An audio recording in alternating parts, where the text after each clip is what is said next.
Firing off your active skills in Rise of Kingdoms is the meta. We've been talking about rage so much, and this is going to be the video that's going to go through all the marches, all the meta marches we use, and we're going to calculate it, and we're going to tell you how fast these marches fire off their active skills, and that it makes sense why some of them do so well, because it's almost everything. Now, you got to consider DPS.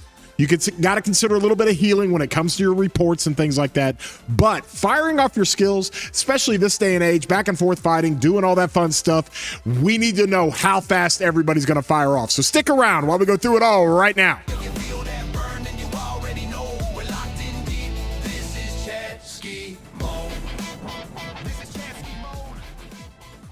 Hey everybody, I'm your boy War Daddy Chatsky. I do videos for Rise of Kingdoms all the time. You enjoy these videos, throw a thumbs up on them, give them a like. And if you would be so kind, consider subscribing. Doesn't cost you anything at all. And you can hit that bell if you want to get alerts when I put out content like this. Well, this is my last Kingsland in my main account in 606. And we are fighting like crazy. I think this is day 3. We're just hooking it up and we are getting after it. And what we found out, and what everybody knows in any sort of competitive KVK, or honestly any murder ball fighting at all, okay, is that we're in a situation to where we need to fire off our skills as fast as possible. Like as fast as possible, especially in back and forth fighting. You got to get that first skill to fire off really, really fast. Okay. And that makes everything work better. Well, just so happens that like the strongest marches in the game are marches that fire off their skills extremely fast. Because when you fire off your skills in the game, you're doing more damage with your DPS, you're doing more debuffing, you're doing more buffing, you're doing all the things that come with the active skills. Let me show you here. Every commander in this game, and we know this, has an active skill, right? And you're able to do damage. You're able to gain a buff, obviously, 5 seconds, Star Blessed. I mean, every commander has these things. All right. And you get the Iron Pierces Bronze, the Rage Consumption stuff from Chin. You get Sun Tzu anytime he does a military sage along with his single target damage. I mean, just crazy stuff that you're able to do when you're able to fire off your active skills. You want to fire them off as fast as possible. Okay. And sometimes some commanders will fire off slower, but because they do so much DPS, you're able to take like, hey, I'll fire off a half a second slower on average, because I know that if I run like a BQ and a Luce with massive AoE, 5 target AoE from both commanders, that I'm going to do better, you know. In so other cases, you have a situation to where like Sun Tzu Prime, he fires off so fast, it doesn't matter that he does single target damage. He also does some AoE true damage, which makes him get rage and fire off even faster when he does this, okay? And so when you have those situations, you got to calculate it all out. And we did that. We went through and probably ran like 8 simulations on each march, took the average of how they fire off and how it works. And you would be surprised at how these commanders do. But at the same time, you wouldn't be too surprised, because with these commanders, it just makes sense why some of them are so powerful. So from there, we want to figure out who fires off the fastest. We want to figure out who's doing the best when it comes to firing those skills off. And when it comes down to it, we want to know what the cycles are, right? And we did that for you, okay? And so you got commanders like Arthur as a combo commander. The conventional wisdom is that he fires off really, really fast because he does combo attacks. And when combo attacks trigger horns and trigger all kinds of different stuff, and it triggers more rage, then you've got like Luce, and because of his expertise, he fires off faster. So there's conventional wisdom with this. But obviously with Chin, okay, he fires off super fast. And it's part of the reason why he's so busted good, like insanely good. Okay, we've got the same kind of situation going on with Sun Tzu, because if you're hitting AoE targets, you're going to do more rage. Okay, and so from there, when you do more rage, you're going to gain rage from his 4th skill when you do AoE true damage. Okay, and so there are other ways to enhance your rage. Well, rage is everything, and we've talked about this. We talked about drums. We talked about different inscriptions that give different rage. We've talked about all kinds of stuff in my previous videos. But we want to know, like, what fires off the fastest. So here it is. This is what we did. And this is what we're going to show you. You can see this, and I'll put it in front of my little Chadsky here. These are pretty much all the meta marches. I didn't add Attila in here. I probably should have, but these are pretty much all the common marches everybody runs. And you can see the average cycle for each one of the battles or simulations that I did, and then the average on the end. Well, you look down at the very bottom right at an 8-second skill cycle. That is Arthur Hector. Okay, Arthur Hector does not fire off as fast or near as fast as some of the high-end commanders. Partly because there's no like real rage gain. There's some rage mitigation going on with Arthur. And I know he's got combo attacks that help a little bit. But part of the reason why Arthur Hector is really, really good is just because it does a lot of damage, like a ton of damage, like a lot of combo damage, like instant proc damages. So I'm not, and everybody has to understand this. I am not saying Arthur Hector's like the worst out of all these marches. I'm just saying it doesn't fire off as fast, but it does enough damage and has enough instant procs to where it really pushes up the charts on the rankings of like highest DPS marches and fastest or best marches that you can run. Okay. Then you've got Arthur Phillip, which makes sense. You know, Arthur is not carrying a bunch of rage, and Phillip is definitely not carrying a bunch of rage. So if you don't have Hector and you've got Arthur Phillip, you're in a situation to where you're really not doing that much when it comes to rage gain. Now, it does have some DPS components, and you got some RNG that go along with that when it comes to Phillip's expertise and firing off skills faster or firing off skills twice, you know, whether it's his or the primary commanders. But overall, you can see here that in the second to last place is Arthur Phillip. Then if you move up the charts, and we're starting at the bottom left, when you move up the charts, you see a BQ Wallace. Okay, BQ Wallace does not fire off super fast. All right, BQ Wallace does not have a bunch of rage engines attached to it. All right, but it does have a lot of damage, DPS. So the march does pretty good, but you can see why, okay? And then you scroll up here, you got Gang Gang Achilles. Now that one's really unique because that trades exceptionally well. It trades exceptionally well. Well, it trades well because of one thing and one thing only. Because of the healing that Gang Gang does. It will keep you in the fight longer. It will keep your trades doing better. But overall, it's not firing off super fast. Okay, it does not fire off super fast. Not a lot of rage gain going on there, and not a lot of rage gain going on with Achilles. Now the combos help, but that's about it.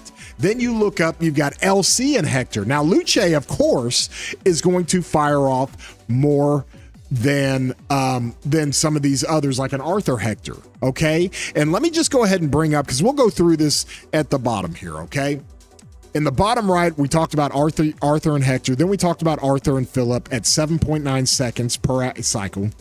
Then we talked about BQ and Wallace at 7.8 seconds per cycle. Then Gang Gang Achilles at 7.6 seconds per cycle, or 7.7 seconds per cycle. And then you're getting into 7.6. And this is where you've got Luce and Hector. Okay. Luce and Hector, obviously Luce is going to help carry some of that rage because of his expertise. So it definitely does better than the Arthur Hector. So at 7.6, you've got Luce and Hector. And then there you got Alp with Zhuge. Okay. Now I didn't run Alp with Herman, but you're going to get the same kind of effect.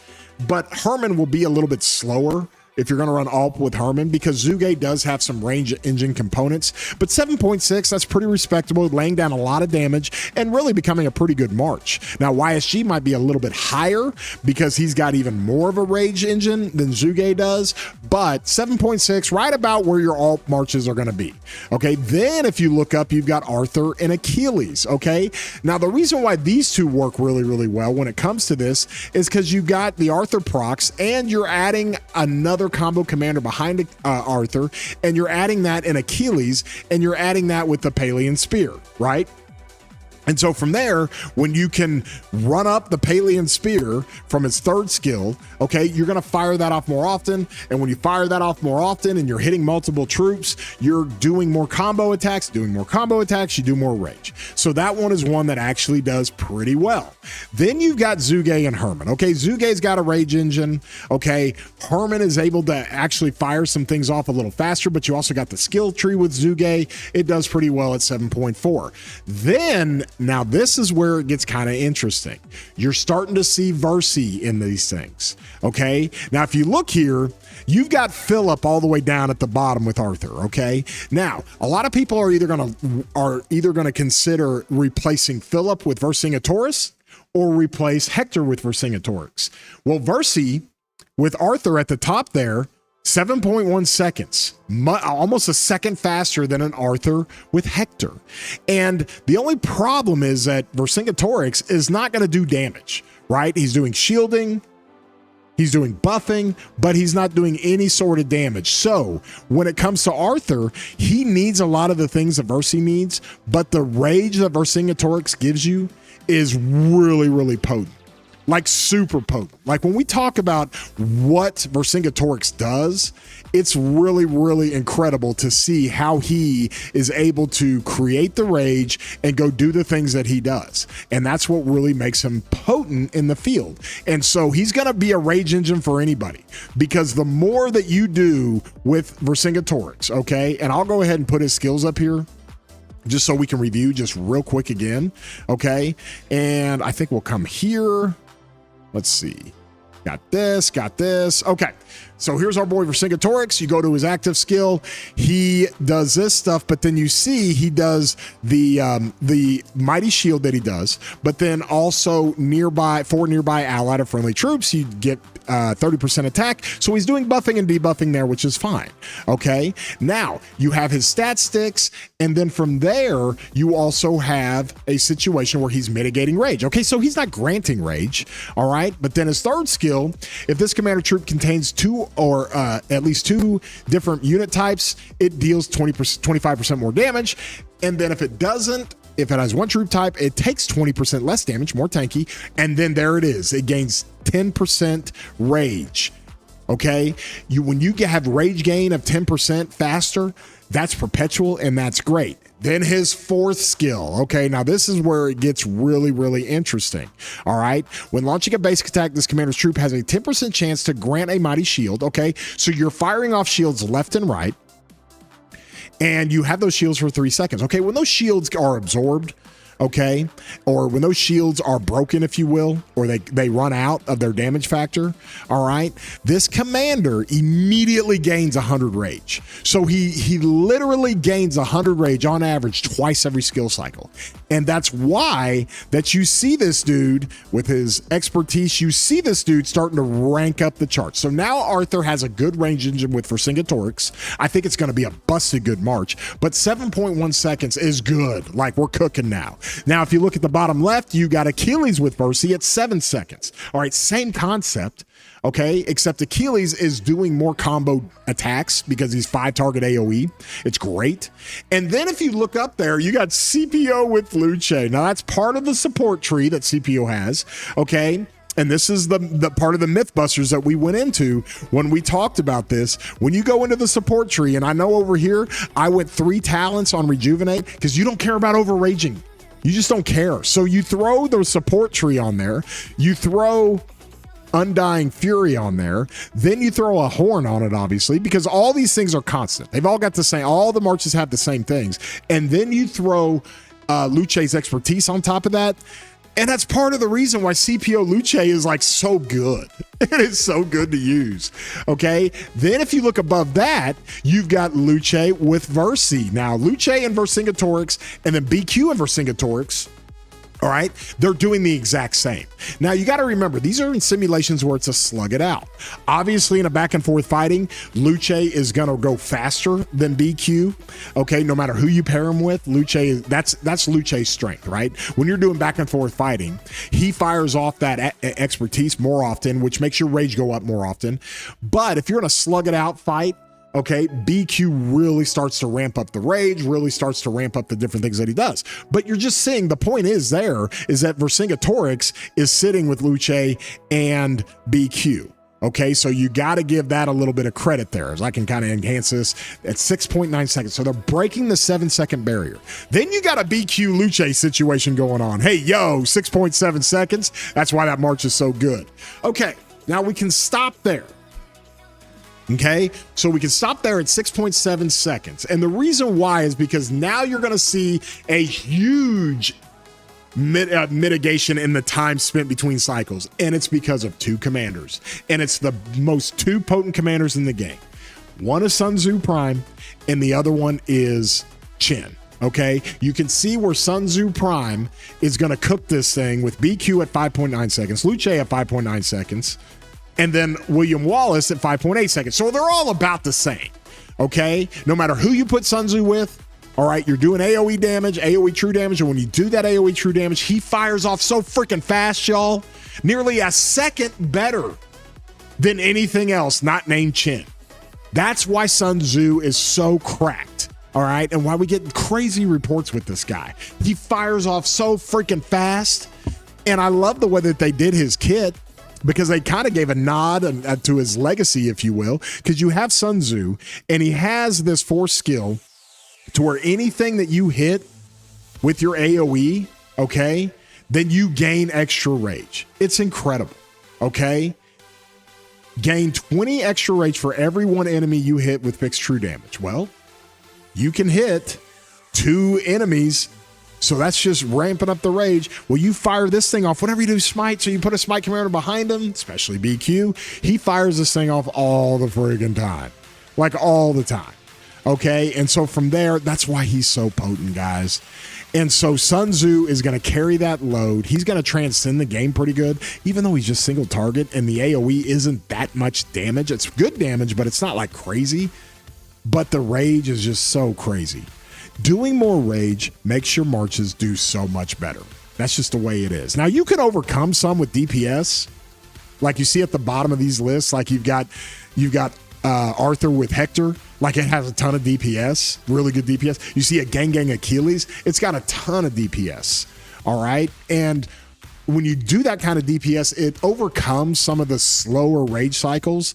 But at the top here on the left, when you've got Sun Tzu just cooking, 5.9, 5.9, 5.8, just fires off so fast. And then there's Chen with Zhuge doing a 5.4, okay? Partly because Zhuge does not quite have the rage engine that YSG has, okay? And when you get into long drawn-out battles like over 30 seconds and you're hooking it up, you start to rage consume so much when it comes to Chen. And when you rage consume so much, all right, you start slowing down his active skills because you're trying to build up more rage. And then you've got Chen with YSG. And it's why Chen YSG is the #1 DPS march in the game. It's why people still love to use it. Okay, a lot of people will choose Chen with Zhuge, but now you can run Alp with Zhuge. All right, you got other ways that you can run this. Now, I like Chen with Zhuge if I'm running one march, but I also like YSG. I like YSG for the DPS. So I literally run it to where if we're going to overpower another kingdom in the field, I'll run Chen with YSG because I just want to fire off faster and do as much damage as possible because they're going to run away. We got to go chase them and go do all those things. But if I'm going to slug it out, I like running Chen with Zhuge when I run one Archer March. Well, now that I'm going to run 2, I can put Zhuge with Alp, and then I can run Chen with YSG, or I can flip those and do those 2 different ways. But it's so telling when you're trying to figure out what are the strongest marches in the game. It's just so telling that your Chen and your Sun Tzu, because those are the 2 most powerful commanders in the game, your Chen and Sun Tzu fire off so much faster. Then you got like your BQ and Luce, which are great. You know, they're must-max commanders even to today.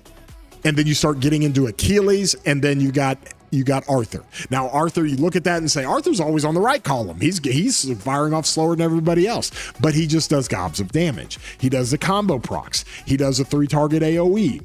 Okay, just gobs of damage. And so from there, that's how you have to assess this. This isn't about what's the best marches. This is about how quickly they fire off. And when they fire off fast, you do better in the game. You trade better, okay?